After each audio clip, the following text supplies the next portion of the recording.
Hello, this is Rachel from 7 in All, and in today's video I am going to be sharing with you what is inside my morning menu.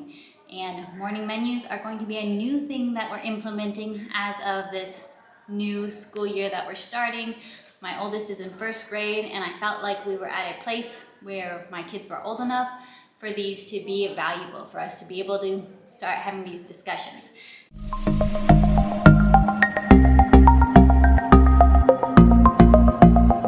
Get a few things off the table first. First of all, I don't actually use the menu covers. I know everyone's all like, what menu do you use? I'm just skipping the whole menu thing, for one thing, because I think that I feel like they would be a little bit difficult or a pain to use for me to try to get the papers in and out every 6 weeks when we're changing out what we're doing.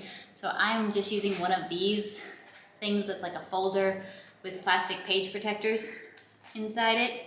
That's what I'm doing. I find these pretty easy to use, so we're gonna go with that. And number two, the thing I'm not doing with morning menus is I'm not doing like a calendar time, writing down the date or saying the date, months of the year, days of the week, checking what the weather and the temperature is. A lot of people use morning menus for, like daily calendar time stuff.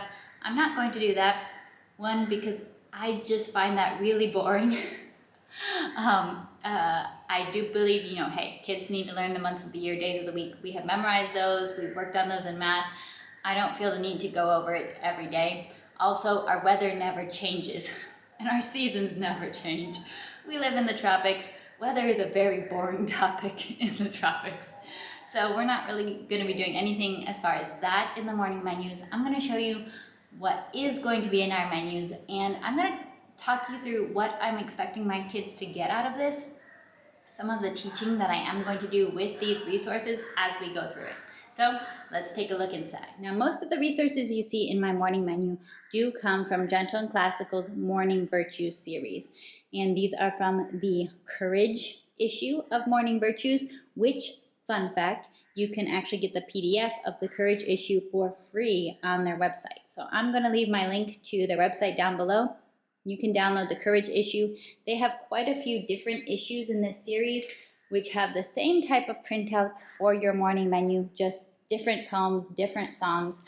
So I have a handful of those. We have creativity, kindness, we have gratitude. I have a few more in my collection, and we will be using these. I'm planning to use each issue for roughly 6 school weeks.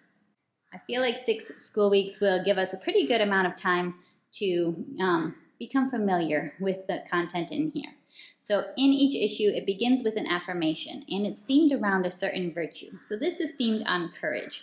But one thing I appreciate about this is our courage it's not based on nothing. Our courage is based on the fact that we know the God who created the world. We know the God who takes care of us. That is why we can be courageous. We're courageous because of Him. So that's the first thing that we're starting with. Then we have a hymn, and the hymn is How Firm a Foundation. Now, I sing hymns around my children, but this will be the first time that I'm really going to start working with them on learning to sing the hymns themselves. So we will be going through the hymn, and we're going to have 6 weeks. So we're not going to start with singing all 5 verses. We'll start by adding 1 verse, get comfortable with that, gradually add more.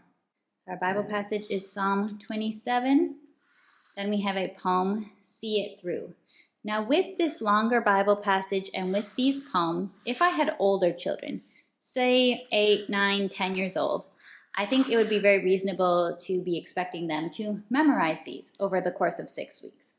However, my children are significantly younger than that. My oldest is 6. So at this stage with these morning menus, I'm not really expecting complete memorization.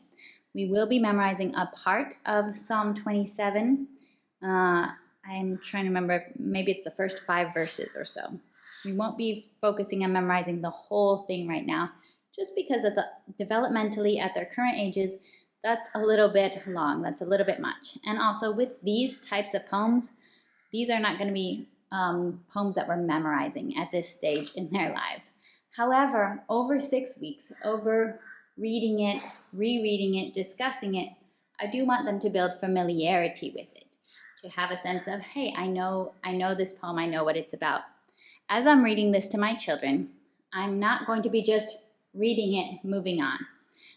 My children are young. This is an opportunity for them to learn to start dealing with the language in poetry. So when you're up against a trouble, meet it squarely, face to face. Lift your chin and set your shoulders. Plant your feet and take a brace. This is an excellent opportunity. This language is an excellent opportunity for us to say, hey, let's do that. We're going to physically move our bodies. What does it mean to meet a trouble squarely? What is face to face? Lifting your chin. What does it mean to set your shoulders? So that's going to be something that we will be physically doing. We're going to physically get into the position that it's talking about in this poem, going step by step with each phrase, moving our bodies to show what it looks like it. So that's just an example of how I will be discussing it. And we're not going to have to discuss every part of it the first time we read it.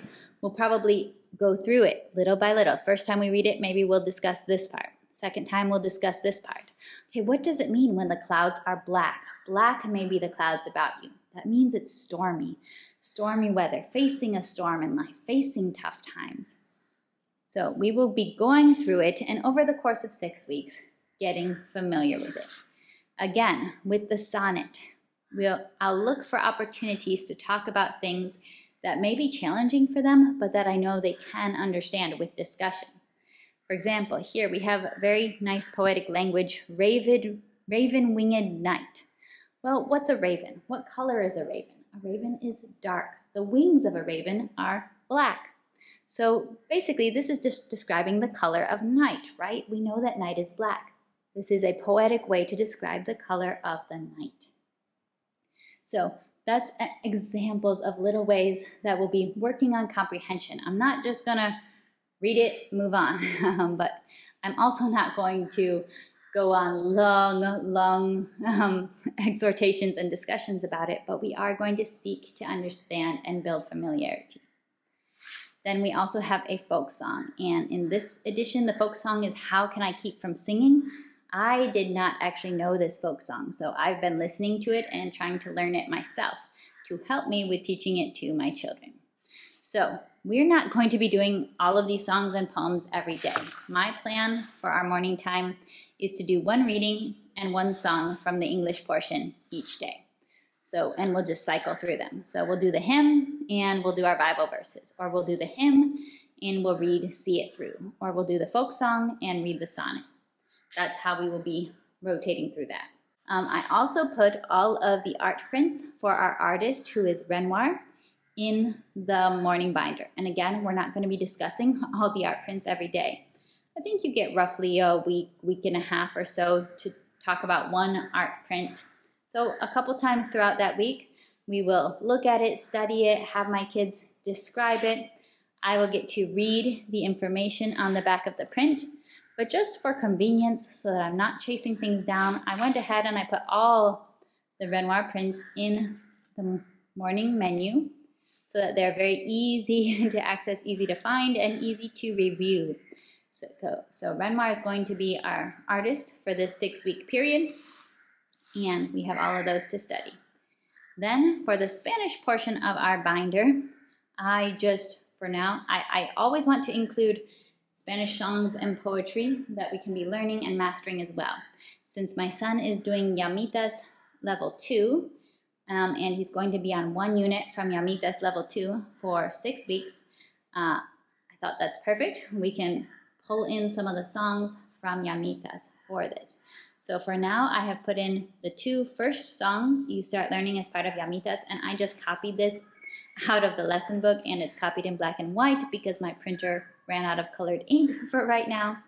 But we have Saco la Manita and we have La Cucaracha.